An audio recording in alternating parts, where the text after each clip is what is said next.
and you know others that have done that. When you go into a 7-Eleven and others and you see people from India and you think that the U.S. government is giving them an SBA loan, no, they've invested $1 million or more. Somebody else invested in them, right? The owner has invested $1 million or more, but then what he has done is hired Indian Americans to work for him, so it looks like a store full of folks that just got here, but the only one that just got here is the owner. So it creates the image, the illusion that it's ethnically driven, but it's not necessarily. It's not ethnically driven at all, but if I'm Chinese and I come and invest here, then if I'm going to help hire people, they'll automatically be Chinese American because that's who I know. Plus their cousins back home tell me my cousin needs a job, and when I come here, I go looking for them. Very interesting. So, you know, right now, most of the investors are coming from China and Russia, but when Andrew Young was the mayor of Atlanta, he got over $8 billion this way, but it was primarily people that came from Vietnam and Cambodia and that sort of thing. I remember, what's the name? I don't know, I will be corrected. Maynard Jackson, they were building an airport out there, and it was a big thing about it, because whereas they didn't want black people to build that airport. Yes, and what happened was Maynard Jackson insisted that a black man be allowed to build it, and they told him that since you didn't have any experience building it, they wouldn't allow that. So he refused to sign off on it, and the Atlanta Chamber of Commerce fought him for years in the newspaper looking like they were editorials when they really were paid ads. And when Jimmy Carter became president, he went to him and said, now you used to be governor here. You're going to sign off on this. And that took a person that was doing drywall and subsidized housing, and he ended up building Atlanta Airport. And it's now the #1 airport for foot traffic in the United States, if not in the world. Wow. It was in the world until the Hong Kong airport was built by the English as their gift to the People's Republic of China at the end of their 99-year lease of Hong Kong. Right. And then when China built the new Beijing International Airport for the Beijing Olympics, of which Quincy Jones did the music for the Beijing Olympics that no one wants to talk about, and the Chinese paid him $300 million. And then he did the music for the Shanghai Expo, and they paid him $175 million. Yeah, see, that's how my mouth got dropped when I heard this on the phone too. And everyone wants to tell you that the Chinese don't love us, but that's not true, because Buddha is black and brown.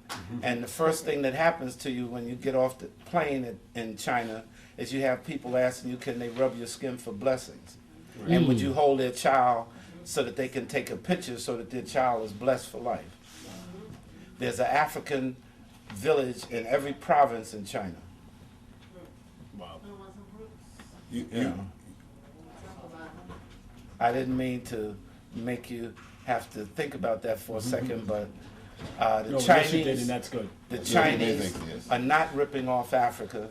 They're in there doing projects that we won't do, and they have now built a high-speed rail line in South Africa where we won't have high speed for the next 40 years. They've been They're building roads and bridges and schools. We got them to build Kinshasa University in Nigeria, and then the Nigerians gave the accreditation contract to Columbia University. So it's not like when they do something that they dictate that you must deal with them. When President Hu Jintao last year invited all African heads of state to come to the People's Republic of China to talk about this $20 billion loan he was going to give them, one of the African countries did not even have an airline. He had the Chinese airplane manufacturer donate 2 planes to the African head of state so that he could come to Africa, to China, and then he also got them to give him a line of credit to start an airline. But no one wants to talk about those kind of things. Because it creates the illusion. That's the reason why. But there's a lot of, one of the things, if I may, sure. When we live in America, we live in a bubble. And there's, first of all, we're only 300 million people on the planet, so we're not even touching the top of the surface of the amount of population that's outside. So therefore, there's a lot of commerce, there's a lot of business interaction, there's a lot of those type of positive, ethnic-driven, as well as human interaction, business-wise, that takes place. that in the popular media here, it's not in our interest to know. So it's very interesting, very But enlightening. also too, is this possible? Like everyone's, like everybody got their mouths open, and I imagine everybody at home got their mouths open too on this. Is it possible for anyone who have, like having a gym, have some business, and especially among us, would they invest in us? Absolutely. And they are investing in us every day. What President Obama has done is double the size of the staff, because Congress every year gives the administration, since Dwight Eisenhower, 10,000 slots for investors to come into this country. And what President Obama has done is taken it, because it never was over 800 to 900 in any given year since Dwight Eisenhower up to President Obama. He's now up to somewhere between 3,000 and 4,000 a year, and before he leaves office this term, I'm sure he's going to reach 10,000. So when you hear Congress talking about he's increased the size of the administration, that's where he increased the size of the administration.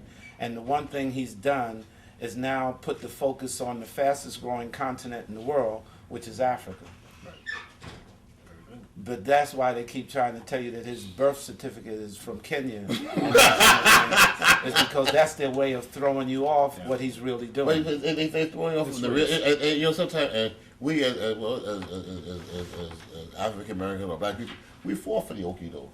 We fall for it, and when you looked at the commercial on television that showed a black man driving a red Cadillac, you didn't realize that that commercial by Cadillac was made for China. It was not made for the United States, because the number one imported car in the People's Republic of China is a Buick. The number two imported car in the People's Republic of China is a Cadillac. Chicken Shack and a Cadillac. The number one imported car in India is a Chevrolet. Wow. So when General Motors went to file bankruptcy in the United States, I was telling everyone they were not getting rid of Chevrolet, Buick, or Cadillac, and everyone wanted to know, well, how could I know that? Because of what I just told you. There are 400 million millionaires in India and 600 million millionaires in China. And What is it, 600 million? Million. And as you said, there's 300 million people here. I'm telling you, there's twice the American population that are multimillionaires in China. Well, I mean, a brother or sister, they go do a little research and go on the internet. That's all they have to do. It's there. They can't believe. They can't blame nobody for it. Go ahead, Ramon. They can't. And just very quickly, the president did make it clear in his first State of the Union speech that he wanted to see American cars driven on foreign soil. And that's what he was that talking was the about. mission. Well, we understand why the GOP wants to block that, because it's successful. We don't get into politics, but that's why they want. And that's why the Chinese bought the Hummer, because they've now made that the police car of China. Oh, the Hummer. They bought that line from General Motors. I remember that. Yeah, I remember that. Yeah. See, a small version of a tank. So. Right. It goes past us what they're doing, because no one explains it to us in terms that we can recognize. And that's unfortunate, because no one then answers the question.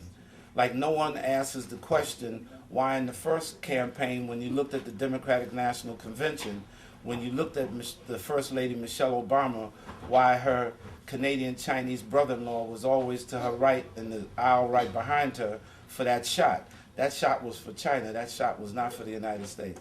Yeah. How does he now tell you that he's a millionaire, like Warren Buffett, when he was writing books and we're in a bookstore to pay off his student loans when he became president, when he only earns $350,000 a year before taxes?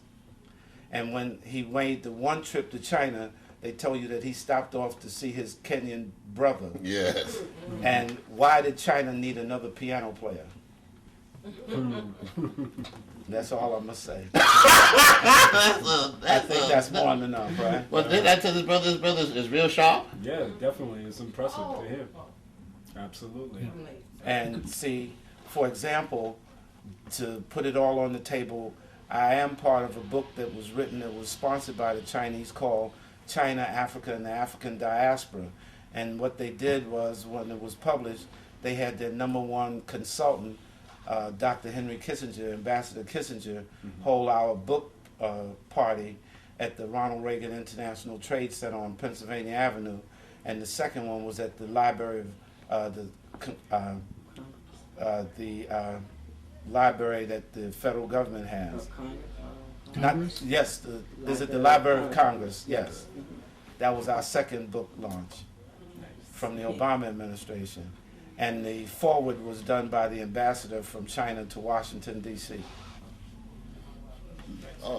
Yes, question, Ramon. You heard what Mr. Myles Matthews said. Do you think with us, you think we could pull something? You think our people? Well, you're not gonna get a majority of them for anything. Only thing you get a majority of them for a party. Then they be searched to get in there. But Yeah.